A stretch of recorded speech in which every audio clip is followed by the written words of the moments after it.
Welcome back to James Wong TV. Mga kaibigan, magkakabit naman tayo ngayon ng mini driving light.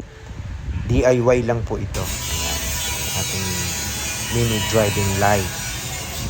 So ito po, hindi natin to basta-basta lang ikakabit kasi may rules and regulations po ang LTO na pinalabas sa pagkakabit ng mini driving light. Dapat may separate na switch. Ayan.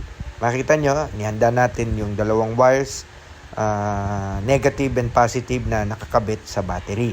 So sa battery po natin ito direktang ikakabit kasi po hindi pwedeng isama ito sa switch ng headlight. Bawal po.